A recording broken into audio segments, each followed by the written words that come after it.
Awesome. Good afternoon, good morning, and good evening, everyone. And welcome to today's Modern Sales Pros discussion about onboarding. It's not just for new hires.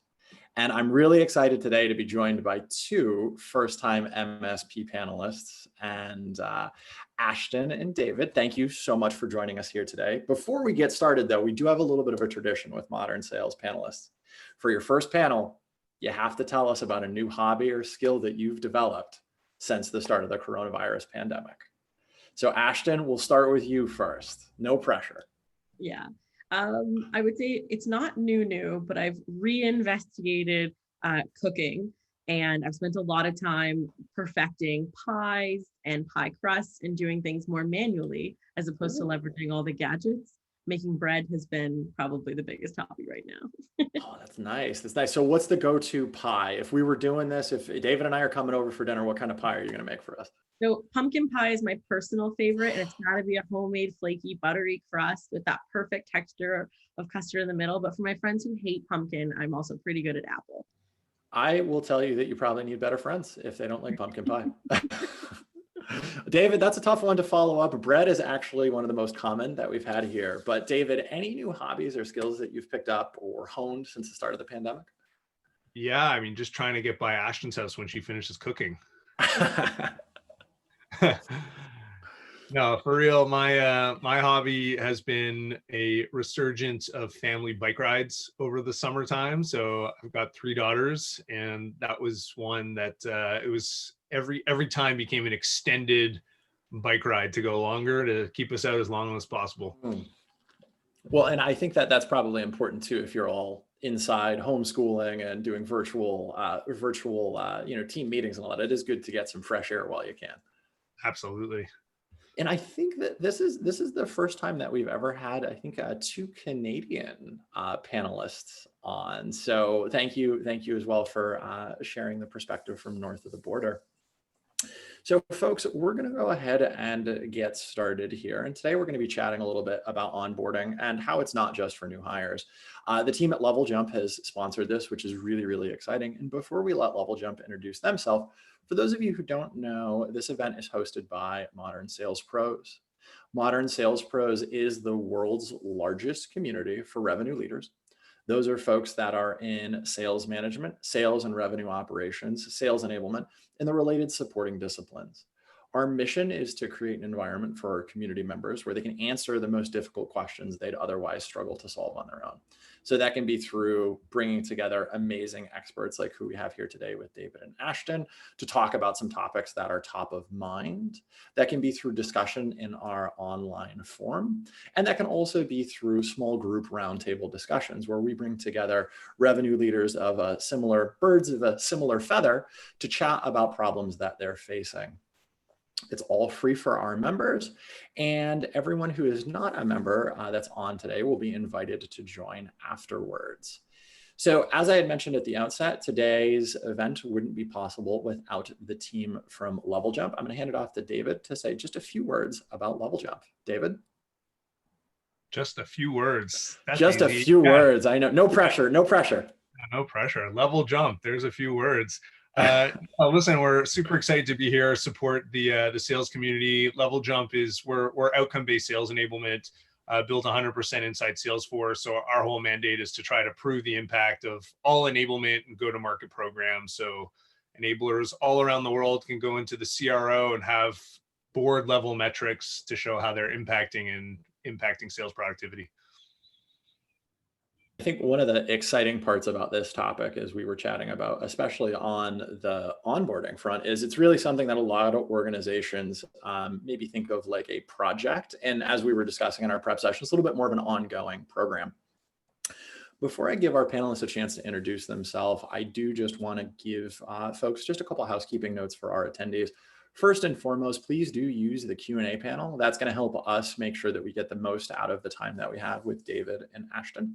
And second, the first question that always ends up in there is, Will there be a recording? Yes, there will be a recording. Let me save you putting that one in there. We'll share the recording with folks, usually about 24 hours afterwards. But with that, I'm really excited to have both these folks on. Had a chance to meet them and do some great prep. And I'm going to hand it off to David to introduce himself. Yeah, hey everybody. So David Bloom, founder and CEO at Level Jump. Super passionate about this this topic because anyone who's had any form of career in sales has all been in onboarding. So I come from a background. I used to work at Salesforce. I used to run a training business and was in the pharmaceutical industry for many years. And like I say, happy to drop some knowledge and be on a speaker here with Ashton to share hear what she's up to as well. My name's Ashton Williams, and I'm currently the Sales Enablement Manager at Ada. Ada helps companies deliver customer experience at scale using automation. But before Ada, I actually was in corporate and travel, and building onboarding was my full-time job. We hired cohorts of about 30 to 50 at a time, and everboarding was a really big part of my year. And in travel, like in software, you're selling the art of the possible. So I'm really excited to be here today and talk about something that I live and breathe. This is great. I'm excited to have you both here. And I'm also excited for when travel is possible again. I'm looking forward to that, hopefully soon. Well, let's jump into it a little bit here. One of the things that I think comes up a lot in the modern sales pros community in discussions with other sales leaders is this notion of like world-class onboarding. And David, let's start with you really. What does world-class really look like from an onboarding perspective? Yeah, well, I can tell you one of my favorite things when we talk about onboarding, and I've always said this, is here's what it doesn't look like. I'll start with what it doesn't have, which is there's nothing I hate more than and we get to look at onboarding programs all the time of companies that heavy at the beginning in an onboarding program teach their new hires about the product that they provide and teach them all the features and everything the product does and become like you would think they could be a technical expert. And that to me is the anti-world-class onboarding. I believe world-class onboarding starts with knowing less about the product and more about the customer and the value and the problems that we solve for them, so you could sit in their shoes. That to me is world-class onboarding, that you understand the persona that so well of who you sell to that when you're talking to them, they're going to think that you've been in their shoes and that or you've worked at their company or you're in their head, and that you're not sitting there to sell them something brand new. That's product training. So that's probably my biggest thing for world-class onboarding is maniacal understanding of the customer and what it's like to be in their shoes and the value they get.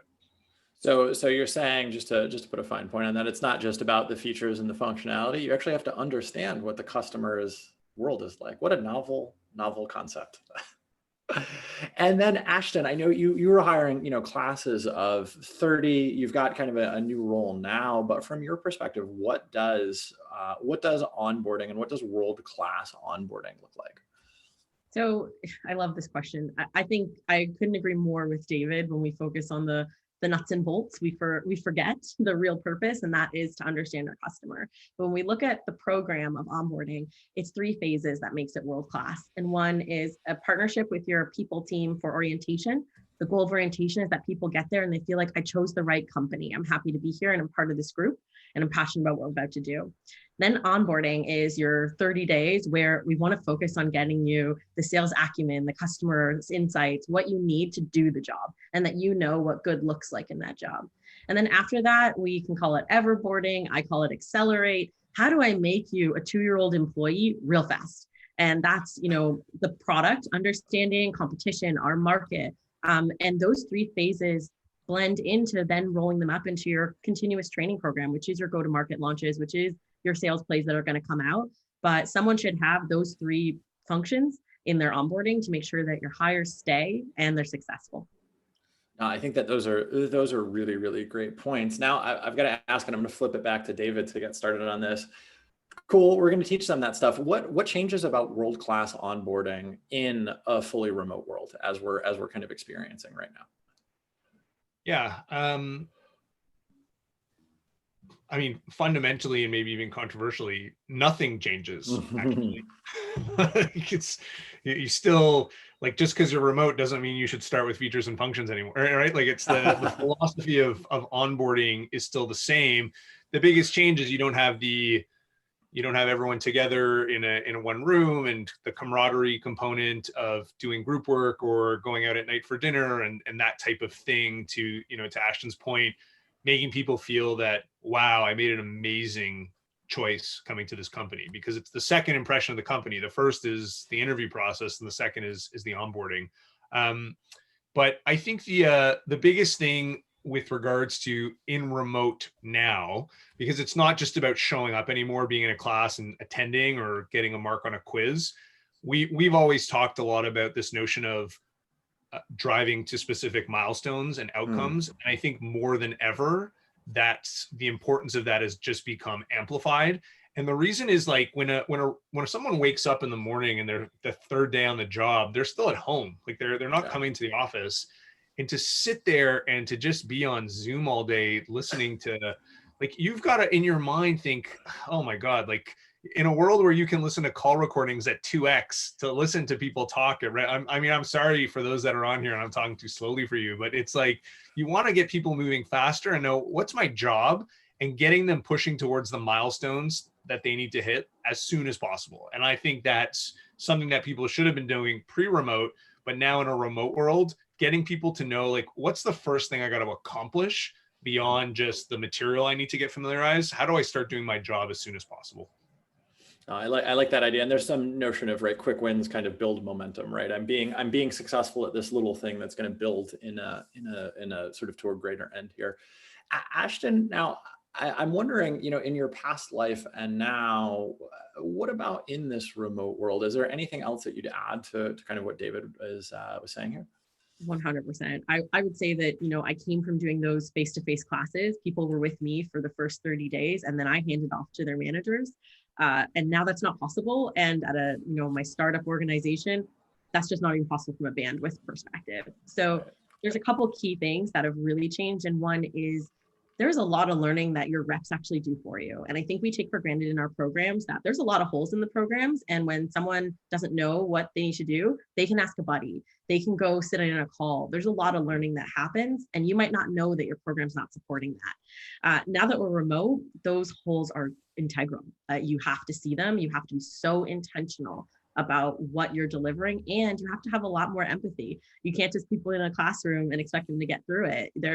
If they don't stop paying attention, that's going to cost your business money. So I think it's a beautiful thing that it forces us as organizations to take more accountability and responsibility for the experience that people have when they're learning and what we can teach versus what we can't, and just being intentional with that.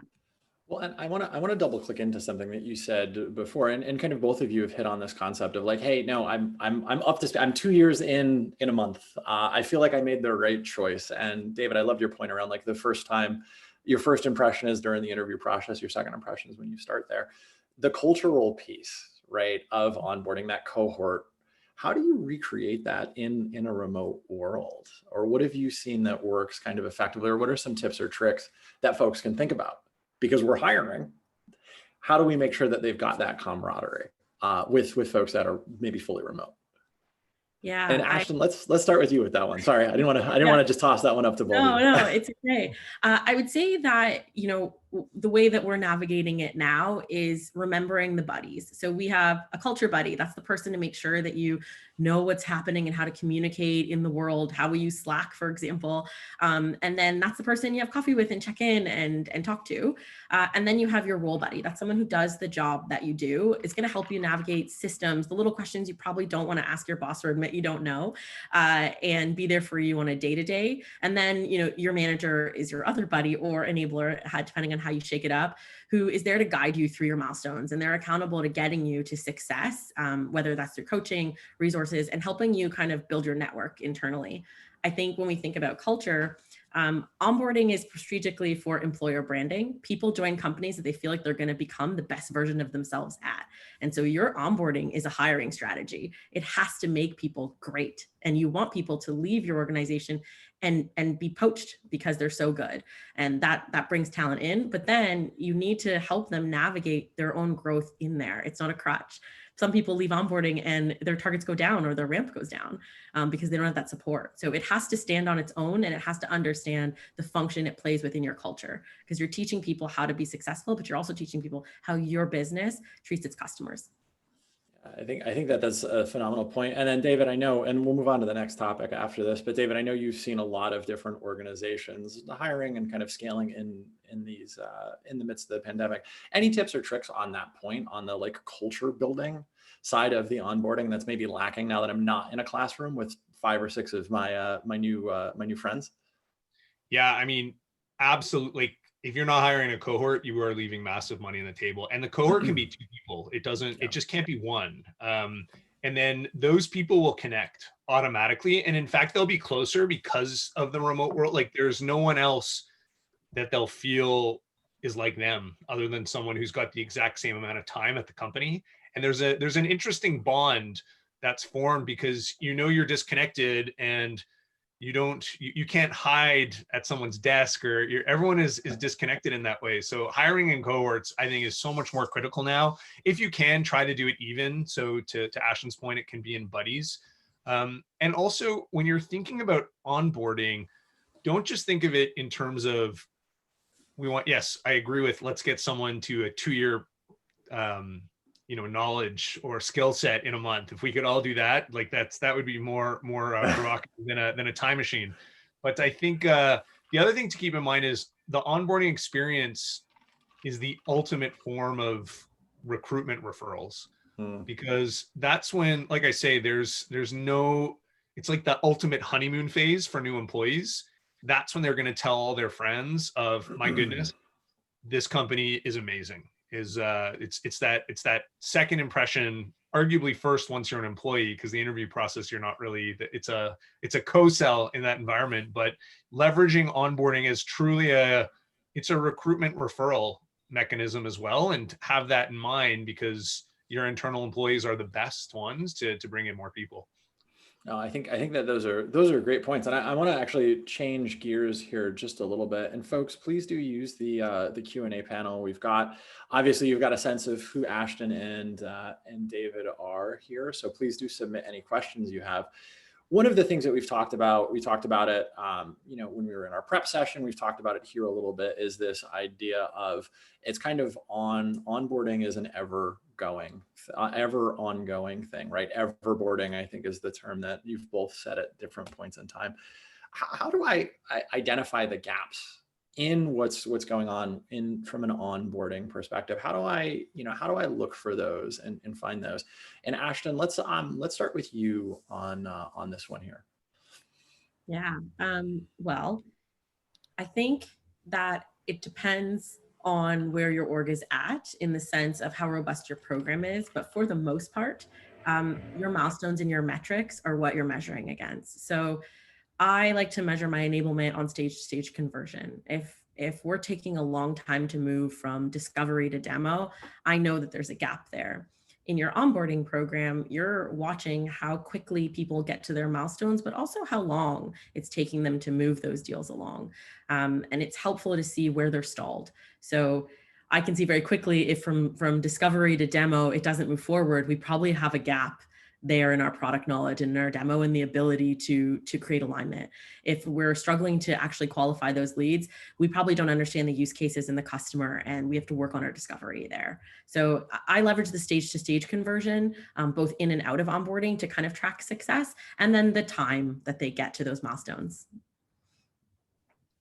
I think that those are kind of knowing what you're solving for is an important part here. And David, what would you say on this? How do you kind of find those gaps in the onboarding program, or find areas to continue to hone? Yeah, I think at any point in time in a business, I think the leadership is focusing on a core metric. Like, I completely agree with what Ashton's talking about. So she's talking in her business stage to stage conversion. So if a new hire can come out of their 2-week, 4-week, 6-week, whatever the length is, initial onboarding with a strong skill set in converting from stage to stage most effectively, then awesome. It just like, but I think most people don't have that metric benchmarked. Like most are like onboard them to come be a great salesperson. But what does that mean? And what, like we want them to be productive and hitting their quota by, by the 3rd month or whatever it is. It's like, okay, so, but let's drill that in a little bit. Maybe I'm a mid-market rep or an SMB rep. The way I'm going to ramp or the challenges I'm going to have are going to be different. So said differently, maybe a mid-market rep, I need to focus on that conversion, converting it more often, but maybe an SMB rep, the focus is on the speed to convert. And I think it's really understanding to what metric or what outcome you want the people you're ramping to hit as quickly as possible based on the dynamics of your business. So the first gap is knowing what they are. The second piece is making sure the onboarding program that you've built is designed to solve that problem. Because again, using Ashton's example, if it's all about conversion, having an onboarding program that helps you increase deal size is not going to solve the problem. And I want to double click into this a little bit, David. One of the questions that came up a bunch during registration was like, I'm just getting started. I'm having trouble selling this notion of onboarding and enablement kind of up in my organization. You hit on a couple concepts here of having one metric that you're focused on or a set of metrics that you're focused on. How would you recommend folks kind of sell the notion of onboarding, maybe up internally? Yeah, so there's 2 things. One, we had this whole concept we've been revisiting lately. We did it 3+ years ago. It's the J curve, right? Like it's very popular in finance. It's very popular in SaaS because for financing, the concept of the J curve is you lose money at the beginning and you're in this trough, and then you eventually move up and you're profitable. And you need to think of that with sales onboarding. It's no different with a rep, where if you're doing, and Pete and I have talked about this as well, is the profitability of a rep. There's only, or the lifetime value of a rep. When you want to have more from an executive level discussion, there's only 2 ways to increase the lifetime value of a rep. And lifetime value could be because they move into a new role or because they quit and they're at your company for 18 months. One is you can keep them longer. The second one is you get them on board and producing sooner. And the mathematics of onboarding is so blatantly obvious to build a business case around strong onboarding that the sooner they're producing, it's like go to a CFO and say, hey, listen, right now our new sales hires start producing at month 4. I have an idea that can get them producing at month 2.5. There's no CFO on the planet that won't give you half an hour to explain how. Because it's like hiring sales and go-to-market people is a losing proposition. So saying we're going to lose less money or start making money sooner is such an easy executive conversation to have. No, I think that's one of the ones where I chuckle at that, but we often laugh around, board and VC level understanding of some of these concepts. Maybe not as high as we want, but like, hey, we're going to help you make more money faster. Most people go like, I'm interested. You've got my curiosity. Yeah. And Ashton, I want to talk a little bit more about this concept of just kind of getting started and starting out here. As we saw, a lot of registration questions on, hey, how do I build champions internally? How do I get the support for what I need? As somebody who's at a smaller organization, what tips or tricks would you have for folks that are maybe just getting going, building out some of their onboarding programs? Yeah, so I would say I came from a company where I had all the data. It was a 50-year-old company, and starting your onboarding there is, I wouldn't say easy. It still was a huge lift, but easier. You know what good looks like. You know what works for your business. If you're in a fast growth company, your business is changing on a regular basis, and you have to keep up with that. And I think it's really important that you pick a metric and tell the story. So for us right now, time to first deal is what we have in the system. I'm benchmarking on time to first deal, and I'm then going backwards from that last ramp and saying what activity led up to that, and then using those to milestone this onboarding. If I think about it holistically, I'm trying to reduce the cost of sales to my organization, right? Higher producing reps moving faster. Sales is the most expensive thing you're going to invest in. If I can reduce that cost, I'm doing my job. And so having those milestones and tracking it. But when you're talking to your executive leadership, when you're trying to get buy-in and champions, oftentimes people aren't talking about what matters. Your program doesn't matter. Your certificates don't matter. The quizzes don't matter, because if they don't have impact, nobody cares. And we tell that to our reps, right? But we forget that internally. You are always selling internally. And so the way that I would recommend starting is, what's the fastest minimum viable program you can get out? Get it out there, start testing it, and then iterate every single time as quickly as you can, because your first onboarding is going to suck. I promise you. It'll be, you're going to put all this work in to make it perfect, and it's going to fall flat. You're going to see reps glaze over. You're going to have someone not perform. It's going to happen. And so get it out there quickly and bring your frontline managers in. Enablement is one-to-many. Managers are one-to-one. Without managers, you're missing a critical part of people's success, and that's buy-in and coaching. If your manager doesn't agree with your sales process, it ain't happening, because it's not promotable work. And so if you're just getting started, it's a team effort between your managers and you. Choose a story to tell that story, and then iterate on that. I love it. I think there's a couple parallels that we can draw, as we were talking about in the green room before we got started here, with where sales operations was probably 5 or 7 years ago, where folks are really understanding that this does, to David's point, have an impact. Sales enablement and onboarding as a discipline has a massive impact on shortening the amount of time you're losing money on a per rep basis, assuming the regular venture-backed SaaS model of things. Ashton, I want to actually double click into this notion of everboarding here. So we've talked a lot about, like, hey, how do I find problems in it? And I think that's cool. That's great. How do we keep the team operating at a high level after we've onboarded them, right? And you mentioned, the story you mentioned, I think, is a cool one, where it's like, oh, they did amazing in their onboarding, and then all of a sudden their production decreased after they were done. So how do you keep the team skilled up, right, after the onboarding is done? Yeah. So I'd say I'm still building it at Ada, but the way that I've done it in the past, is very much, one, we want to measure time to first deal, time to second deal, and how fast their close lost opportunities happen. So are they learning to not waste their time anymore? We want to look at those metrics. But you also have to remember that whenever somebody learns something, pretty much within 24 hours, your reps are forgetting that, unless there is a direct application. And so you have to have it apply in the field. And if you're having people apply things in the field, you keep track of that. So your managers are going to be the people who are telling you in the field, this is where we're struggling. I used to treat my managers like my clients. I meet with them weekly and say, what's the strategy this week? What's the strategy this month?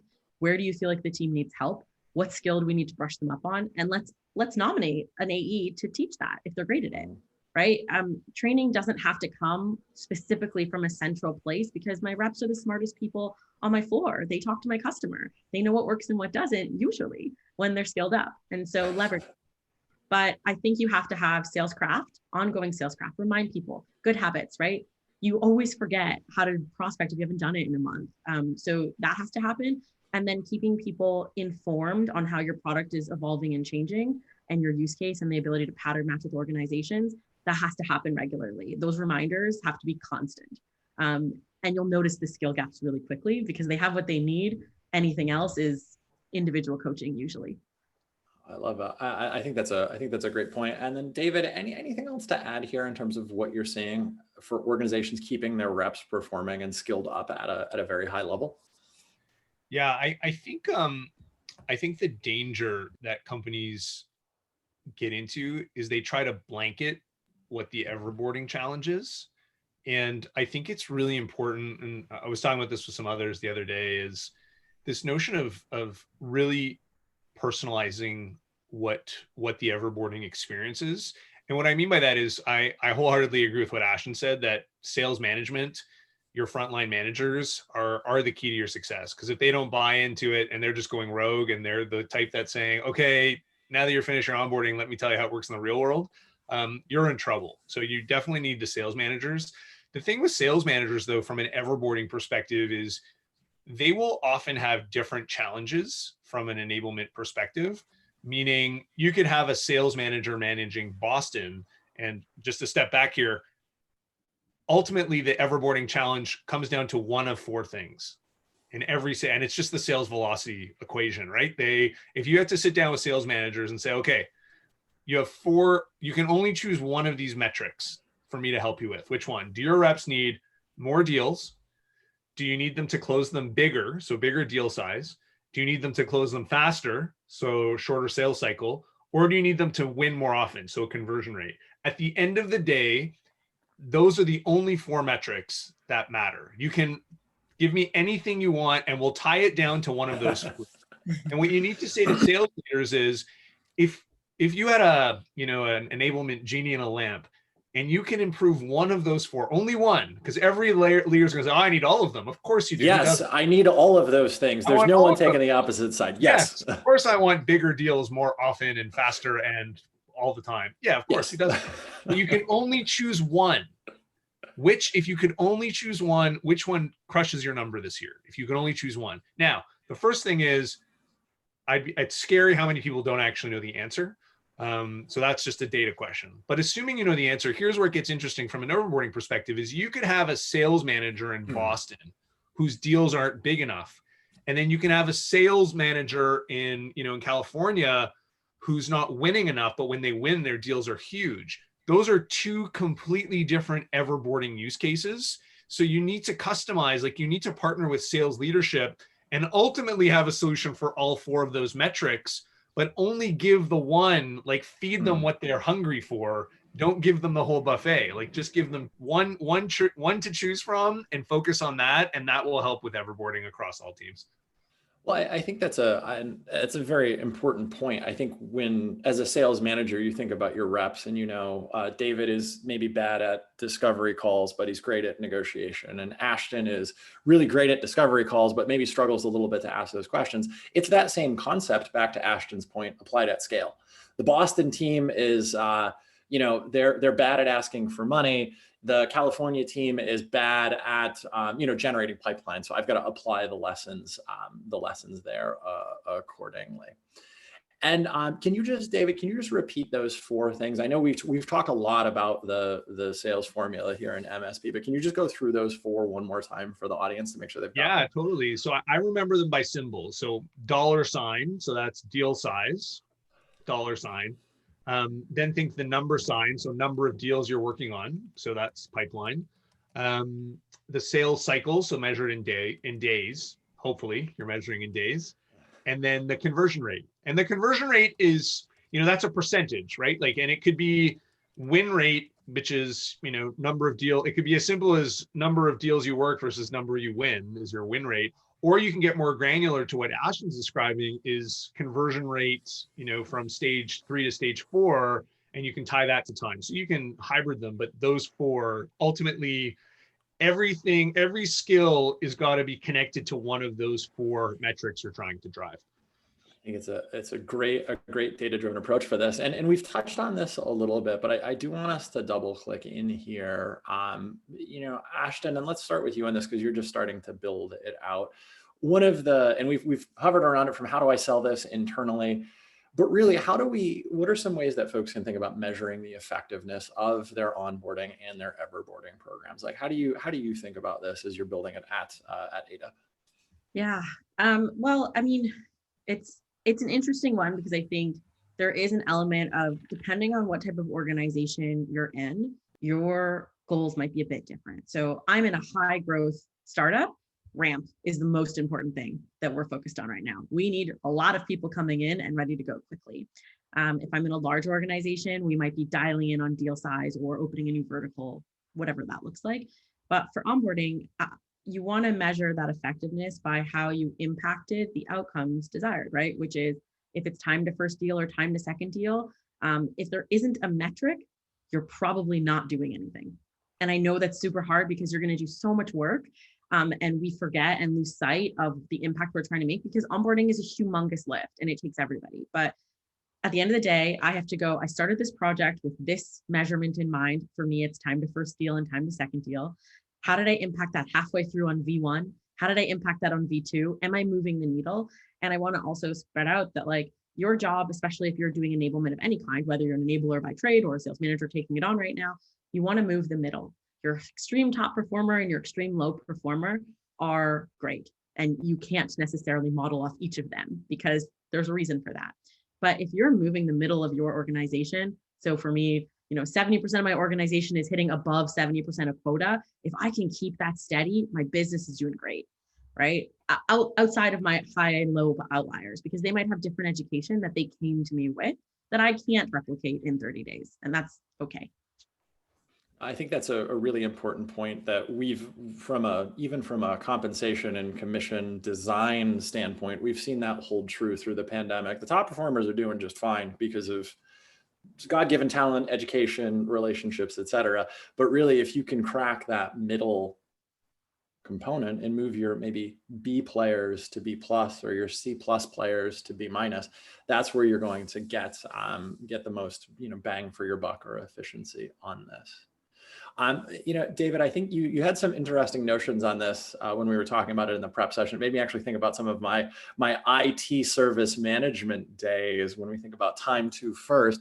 But can you dive into a little bit more of some of the metrics you see organizations tracking here to measure the effectiveness of onboarding? Yeah, 100%. And just to riff on your comment about the middle of the pack, like moving a B to a B plus or an A minus to an A, that whole concept is the very reason we called this company Level Jump. Like it's about making everyone one level a little bit better and moving everyone's dial a little bit more. So just some company history. In terms of statistics, yeah, so for onboarding statistics, I mean, again, I think Ashton is like a forward thinker in this way, because there's far too many people that they're measuring their onboarding with vanity metrics, which is, how many people were in the class, how many hours of online training they took, what they got on a quiz, did they get a certification? Like those things are vanity metrics. I'm not saying they're not important, but I always say there's no CRO on the planet that comes into a board meeting and says, I've got good news and bad news. The good news is certifications are up 120%. The bad news is our new cohort of reps have not closed any business. Like it's, like there's so nonetheless, yeah. I'm big on the metrics piece of it. Time to first deal is super important. A lot of people love that one. There's also an emotional piece of that for a rep to know they did it. They closed that first one. Is such a massive emotional milestone for a new rep. Like it's that I can do this. I didn't just sell myself in the interview. I am going to be able to do this job. So there's a lot attached to that I believe is correct. Some will argue time to first deal. Well, if it was a bluebird, someone was coming in to buy because they bought it before, or maybe it was a deal that was 90% baked from the rep before you, maybe first deal could be a fluke. So I like time to first deal. I like time to second deal. I like time to getting on the phone, time to first meeting, time to second meeting. So these are all, depending on the business and the role, I like the time to stats. But then it's, as you continue to go up the J curve, it's, time to, if you get them on the phone, they haven't made you any money yet. If you get them doing a good discovery, you haven't made any money yet. And if they close their first deal, depending how fast they do it, you're still not profitable. Like you're still losing money on the rep. So you need that second and third deal to really get it profitable. But I like the idea of time to first quota. So sometimes, again, depending on the velocity, you need to close multiple deals to hit quota. So I like time to first quota. And then and we used to call them like TTFD. So time to first deal, TTFD, time to second deal, TTFQ, time to first quota, TTFCQ. So time to first consistent quota. So just because you hit it 1 month, it doesn't mean you're good to go. Did you do it 2 or 3 months in a row? And the way you define each of those obviously depends. It's going to be different for every company, every role, depending on the nature of your business. So I want to double click into this a little bit. And David, I want your perspective on it first. How does this change as maybe deal size changes, right? I think a lot of what you said makes sense for maybe a mid-market business, but as you push to bigger and bigger deal sizes with longer sales cycles, are there other metrics that you would say are as important? If I've got let's say a 6-month deal cycle. Yeah. So it's actually deal cycle length, not the deal size. It doesn't matter. Okay. Because you could close maybe you can close a 100K deal in 60 or 90 days. But it's a cycle length. So of the 4 metrics, it's the cycle length one. What if you're running 6 to 9 month sales cycles? What time to first should you be looking for? And in that, depending on the sales motion, oftentimes like the longer sales cycle, is if it's a 9-month sales cycle, as an example, at month 6, you're probably in procurement. Like you're looking at 3 to 4 months in procurement. If you're selling a deal that takes that long, a big chunk of it is procurement. So it would be time to procurement could be one. And then you could have prior to that time to vendor of choice. And prior to that, I would have time to executive multi-thread, meaning like how quickly Yeah, you get real, you know what I mean? So because you can't do time to first deal. It's going to take 9 months because for 8 months, you could not know what's going on. So what you'd have to do is break down the leading indicators based on what a successful 9-month sales cycle looks like. And if most people know by month 3, once I've got the, CIO involved and the CIO has seen a demo based on these 4 other people under the CIO running the cycle, by month 3, I know that I'm getting into legal, procurement, security, et cetera, and you just back that out as your time to first metrics. No, I think that that's an interesting one, and that comes back to really knowing what goals, like back to the point we've been making throughout here. Like, what are the goals you're going for? I think another one in that world could be if you are maybe in an emerging space, it's time to proof of concept start or something like that. Looking at those key things, so that way you're not like a year later, well, we got onboarding wrong. Let's try again. One thing that we that we haven't really talked about here, you mentioned like hiring a cohort.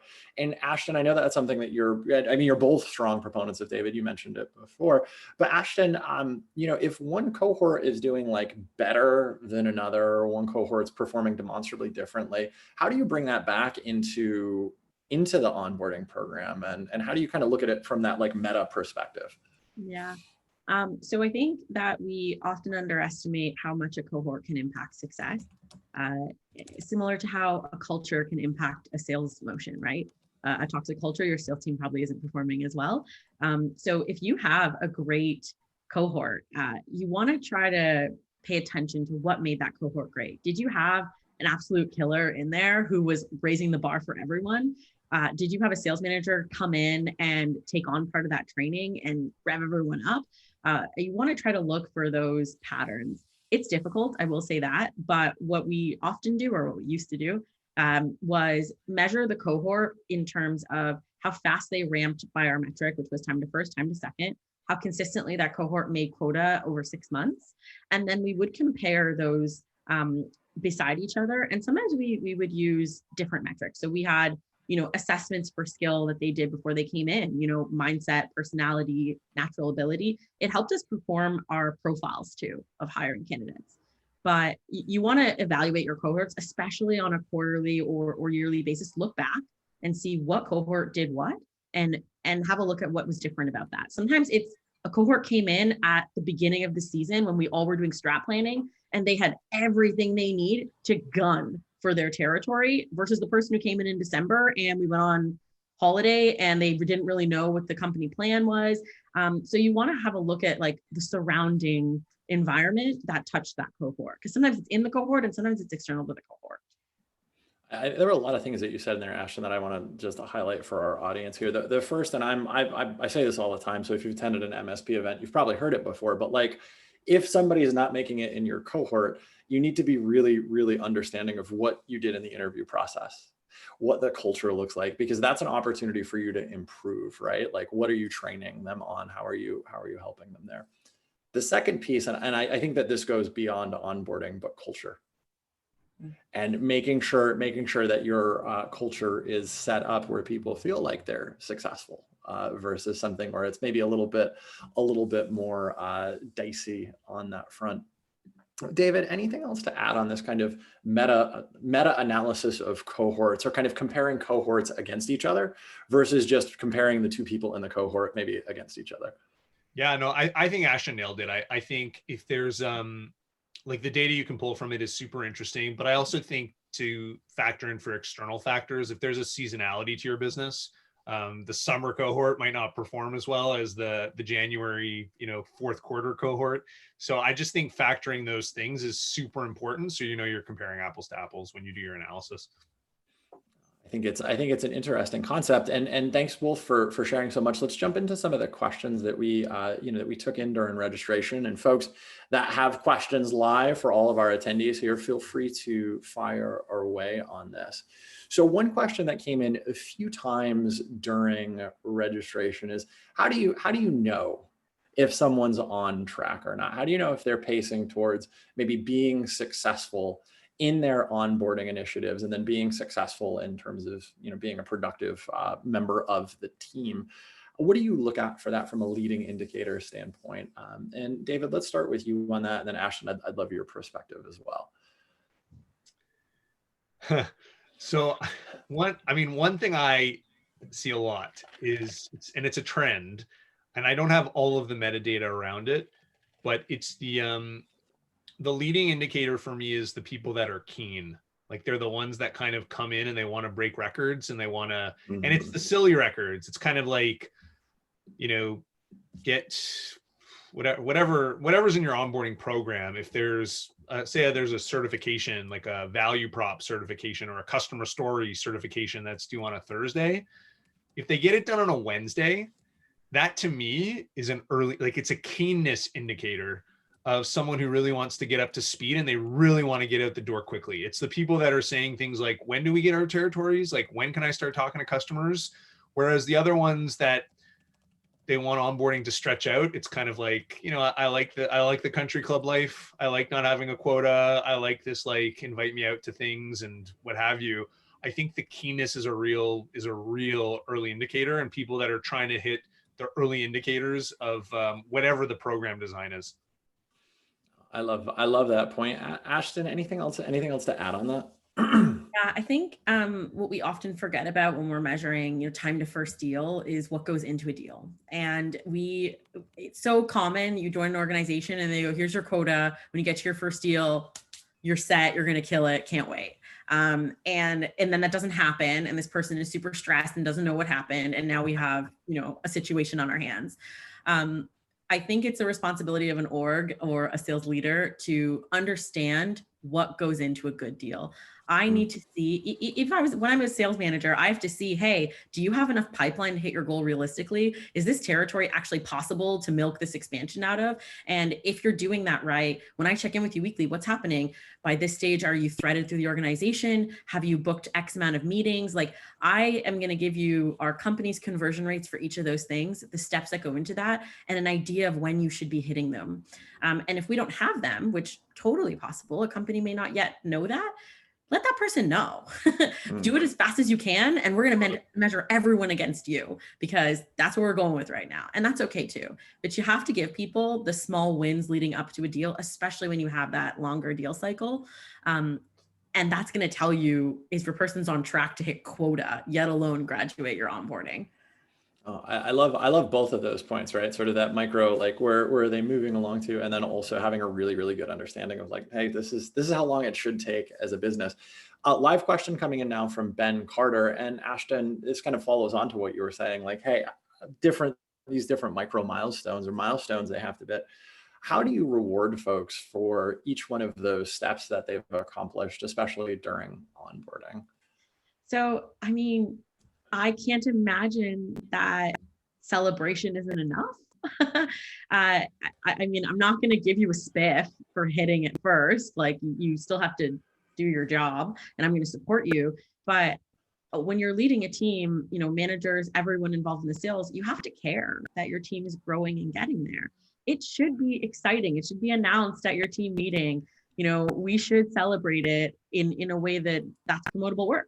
Right? Following the steps, doing the process, that's what's going to get you noticed. That's what's going to get you promotable. And I think it's really important that your senior sales leadership is a part of celebrating onboarding graduation and a part of celebrating those wins, because what you're telling people when you do that is, this is your path to success. This is the way to get noticed. And this is how you get promoted and hopefully make us quota.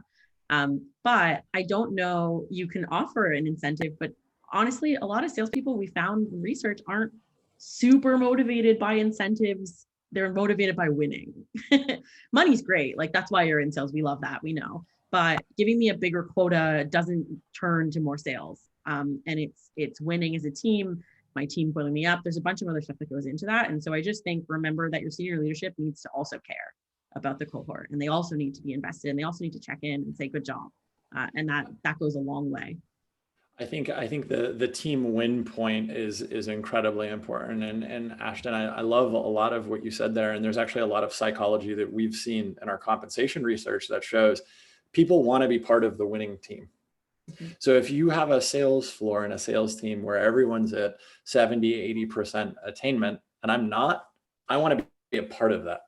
It's incredibly important for me psychologically, versus the world where if you don't know and you've got maybe one person at 110%, everybody else is at 30%, you don't feel that push because it's like, oh, I'm with everybody else. We're all bad at this sale, or the company is not doing it right, which is important, Ashton, to your point earlier. If you don't know those conversion metrics stage to stage, be honest about that and say, hey, new hire, you have the opportunity to set the pace here. Here's kind of what we think it should be, but you have this unique opportunity to step up and really take advantage of it and carve a path for us that we may not have otherwise had.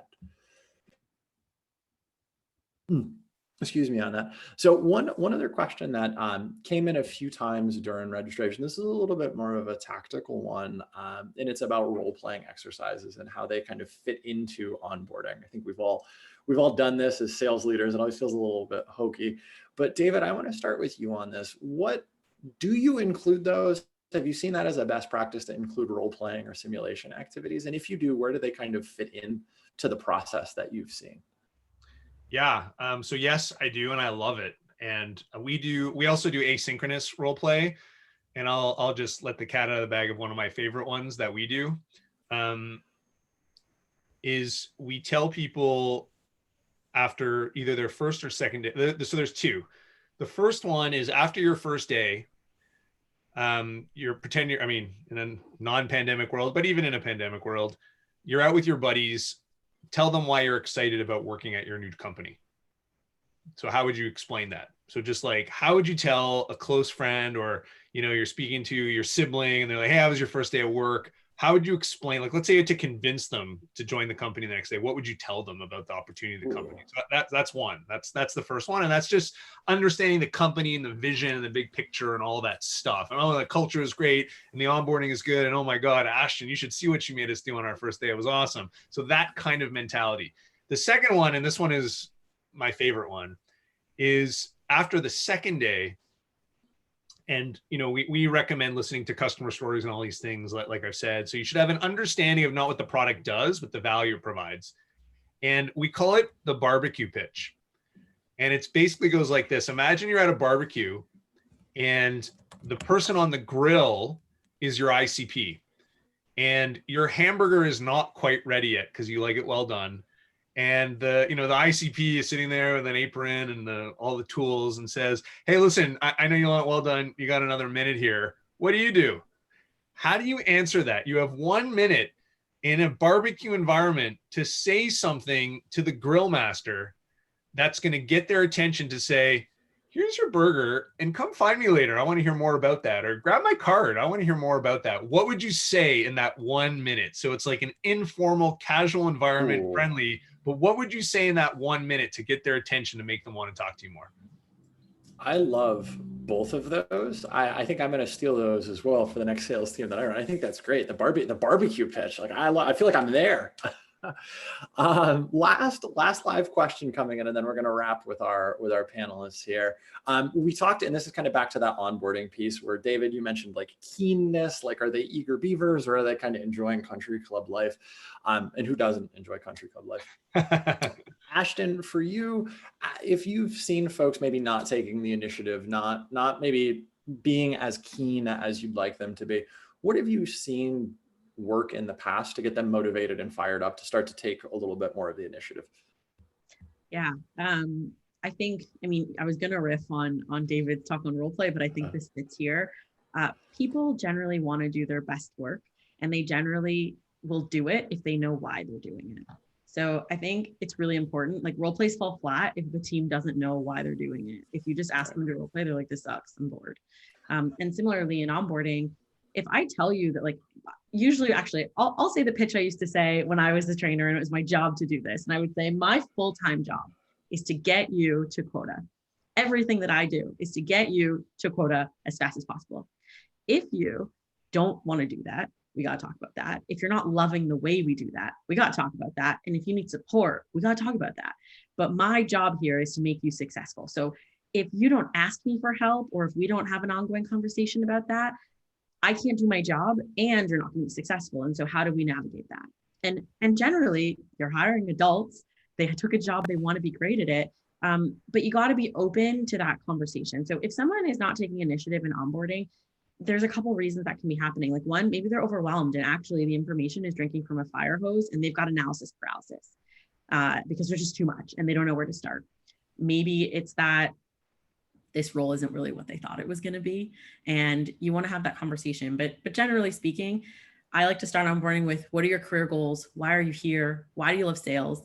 What are you most excited to learn? And what's the thing you're afraid to learn or that you know is going to challenge you in this role? And if I know that going in, you just come back to it like you would a customer. Well, you told me that you wanted to push yourself in negotiation. And here we are at negotiation. And remember, this was important to you. So what do we got to do? Your managers are probably the person, that one-to-one approach to do that. But I think we forget that onboarding doesn't run by itself, right? It takes a village to raise a sales team, and people got to be checking in. If someone's not checking in on that person, they're disengaged from the culture. If someone's not asking how it's going, they don't feel like anyone's watching their performance. We're salespeople. I want my gold stars every step of the way. And if you're not ready with that gold star at the end finish line, I probably will stop running just to see if you notice. And so I think it comes from a more individual coaching balance, making sure people understand the impact and that they have goals in onboarding and that you're helping them get there. I think that's a phenomenal point, and I think it's easy to forget that you do need to sell things to salespeople, whether it's Salesforce hygiene, why I have to do this training, why I have to show up at a certain time, whatever it might be. It's funny because it's sales enablement, right? But you can forget that it's a means to an end, not an end to itself. And Ashton, I think that was awesome. We are at time, panelists. I told you beforehand I was going to ask one last question as we start to wind down here. We covered a lot in the last hour. What's the tweet length takeaway you want folks to come away with here if we think about this notion of onboarding? It's not just for new hires. Ashton, what do you think? Just one tweet length takeaway. I would no say, pressure. No pressure. Start with impact. If you don't know what your outcome impact metric is, whether that's from coaching or not, you're not sure where you're going. So start with your impact. Excellent. And then David, just tweet length impact, tweet length impact, tweet length takeaway for our audience here. Can I just retweet Ashton's? You can. I'm honored by a retweet. Yeah. Can I just like and retweet? I'd say tie all onboarding to specific outcomes and emphasize the what's in it for the rep, like the with them for the rep. This was really, really awesome. I enjoyed this conversation here today. I can't wait to work the backyard barbecue pitch into the next onboarding of sales reps that I have. On behalf of the Modern Sales Pros community, the folks who met here today, Nora and the team behind the scenes, Ashton, David, I know you're both very, very busy. Thank you so much for taking some time out of your day to share all of this amazing insights with our community. And I hope you both stay safe and have a wonderful rest of your day. Take care, everybody. Thank you. Thanks for having us. Thanks for having us. Bye. Bye-bye.